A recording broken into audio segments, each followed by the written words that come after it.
నమస్తే. భగవద్గీతలో 10వ అధ్యాయం విభూతి యోగంలో 20వ శ్లోకము. అహమాత్మా గుడాకేశ సర్వభూతాశయ స్థితః అహమాదిశ్చ మధ్యంచ భూతానామంత ఏవ చ.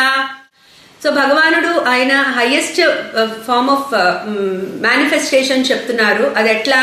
అహమాత్మా గుడాకేశ అంటే సర్వభూతాశయ స్థిత, సమస్త భూతాల యొక్క హృదయంలో ఉన్న అంతరాత్మను నేనే అని తెలుసుకో అర్జున. సో ఇది నా హైయెస్ట్ ఫార్మ్ ఆఫ్ మేనిఫెస్టేషన్. ఇది కనపడదు ఎవరికి. సో ఈ రకంగా ధ్యానిస్తే నన్ను ఈ రకంగా ధ్యానించాలి. ఎట్లా? అందరిలో ఉన్న ఆత్మను నేనే, పరమాత్మే అందరిలో ఉన్న ఆత్మస్వరూపుడు అనే విషయంగా ధ్యానించమని చెప్తున్నారు.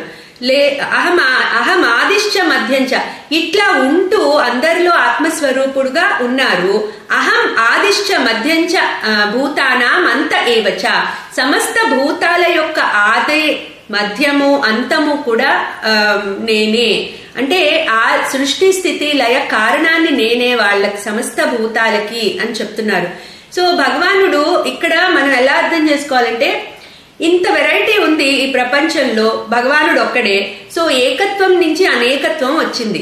సో ఆయన ఏమంటున్నారు, నా ఏకత్వాన్ని మీరు ఫస్ట్ అర్థం చేసుకోండి. ఆ ఏకత్వం నుంచే ఇంత అనేకమైన ప్రపంచం వచ్చింది. సో ఆ ఏకత్వాన్ని అర్థం చేసుకోవడం highest form of meditation. So ఆ విధంగా నన్ను అర్థం చేసుకుని గనక మీరు ధ్యానించగలిగితే అది హైయెస్ట్ ఫార్మ్.